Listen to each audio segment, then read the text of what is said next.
Factory തുറക്കാൻ തീരുമാനിച്ചു. നിങ്ങളുടെ നേതാക്കന്മാർ പറഞ്ഞതിൽ 100 രൂപ ശമ്പളം കൂടുതൽ തരാനാ മുതലാളിമാർ പറഞ്ഞിരിക്കുന്നത്. പൊക്കോളൂ.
അയ്യോ, തീർന്നോ?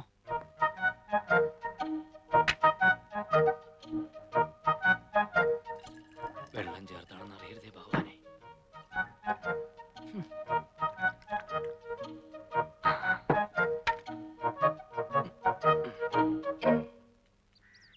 അമ്മൂമ്മേ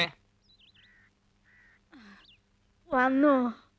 ഞാൻ വിചാരിച്ചു മരുന്നൊന്നും കഴിക്കാതെ ഇവിടെ കിടന്ന് ചത്തോട്ടെ എന്ന് നീ കരുതി കാണുമോന്ന്.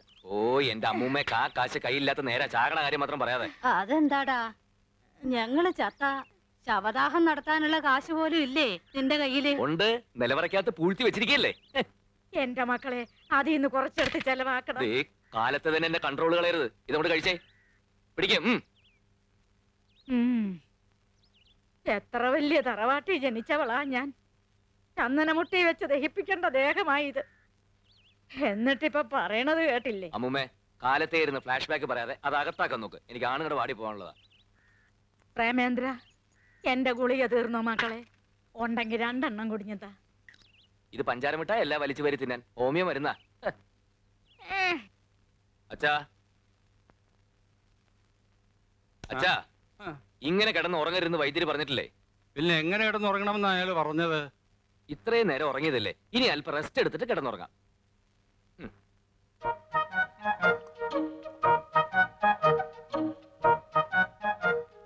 ഇതെനിക്ക് സാധാരണ തരുന്ന മരുന്നല്ലല്ലോടാ. അല്ല, ഇത് വയറിളക്കം നിക്കാനാ. എന്റെ അമ്മയെ, ആരാടാ എനിക്ക് വയറിളക്കമെന്ന് പറഞ്ഞത്? ഇളക്കം പോട്ട് ഒരു അനക്കം പോലും ഇല്ലാണ്ടിരിക്കുക. പിന്നെ ആർക്കാ ഇളകിയത്? പ്രേമചന്ദ്ര, അയ്യോ ഇളകിയത് എനിക്കാടാ. ഈ ഇളക്കവും വെച്ചോണ്ട് എന്തിനങ്ങനെ കറങ്ങി നടക്കുന്നത്? അപ്പൂപ്പിന് ഒരു സ്ഥലത്ത് അടങ്ങി ഒതുങ്ങി ഇരുന്നൂടെ? അടങ്ങി ഒതുങ്ങി തന്നെയാടാ ഇത്രയും നേരം ഞാൻ കക്കൂസനകത്ത് തരുന്നത്. ആ മരുന്ന് ഇങ്ങതാടാ. ഉണ്ടായിരുന്ന അച്ഛൻ കുടിച്ചു, ഞാൻ പോയി വേറെ മേടിച്ചോണ്ടിരാം. കൊണ്ടോറടങ്ങാൻ. വേഗം വരണം. എന്നെ ഇവിടെ കണ്ടില്ലെങ്കിൽ ഞാൻ കക്കൂസിലെങ്ങാനും വീണ് കിടക്കണ്ടാവും. വേഗം എന്തെങ്കിലും തന്നേ, ഞാൻ വൈദ്യശാല വരെ ഒന്ന് പോവാ. ഇപ്പൊ തരാം മോനെ, കഞ്ഞി ഇപ്പൊ ആവും. കഞ്ഞിയോ പലഹാരം ഒന്നും ഉണ്ടാക്കില്ലേ? പ്രേമേട്ടൻ ഇങ്ങനെ ഓരോന്ന് പറഞ്ഞു. അമ്മ ഇപ്പൊ തുടങ്ങും. പണ്ട് ആനയും കുതിരയൊക്കെ ഉണ്ടായിരുന്ന കഥ പറഞ്ഞ കരയാൻ. അതൊക്കെ അങ്ങോട്ട് മറക്കാൻ പറ്റുമോ? എങ്ങനെ കഴിയേണ്ട കുട്ടികളാ നിങ്ങള്. ഇപ്പൊ കണ്ടില്ലേ, ഒരു നേരം പോലും വായ്ക്ക് രുചിയുള്ള ആഹാരം കഴിക്കാതെ. അയ്യേ, അപ്പോഴേക്കും കരഞ്ഞോ? ഞാനൊരു ഉഗ്രം തമാശ പറഞ്ഞല്ലേ. പലഹാരം കേൾക്കുമ്പോ അമ്മ പൊട്ടിച്ചിരിക്കുന്നല്ലേ ഞാൻ കരുതിയത്. ദേ ഇങ്ങോട്ട് നോക്കിയേ, ഇതൊക്കെ മാറും അമ്മേ. എനിക്കൊരു ഉഗ്രം ജോലി കിട്ടട്ടെ, പിന്നെ അമ്മ നോക്കിക്കോ. നമുക്ക് താമസിക്കാൻ വലിയൊരു ബംഗ്ലാവ്, അമ്മയ്ക്ക് അമ്പലത്തിൽ പോവാൻ കാറ്, കഴിക്കാനാണെങ്കിൽ 3 നേരം പലഹാരവും. അതൊന്നും വേണ്ട. മരിക്കണേന് മുന്നേ ഒരു ദിവസമെങ്കിലും നമ്മുടെ തറവാട്ടിലൊന്ന് കഴിയാൻ പറ്റിയാ മതിയായിരുന്നു. ഓ, മുത്തശ്ശ, എന്ത് പറ്റി മുത്തശ്ശ? മുത്തശ്ശ, എന്താ എന്തു പറ്റി? വലിക്കാൻ പറ്റുന്നില്ല. ഈ പണ്ടാറപ്പ് വലിച്ചില്ലെങ്കിൽ എന്താ? അതല്ല, ശ്വാസം വലിക്കാൻ പറ്റുന്നില്ല. ശ്വാസം പറ്റാവേ. നീ പോയിന്ന് വൈദ്യരെ വിളിച്ചോണ്ട് വാ. ഓ.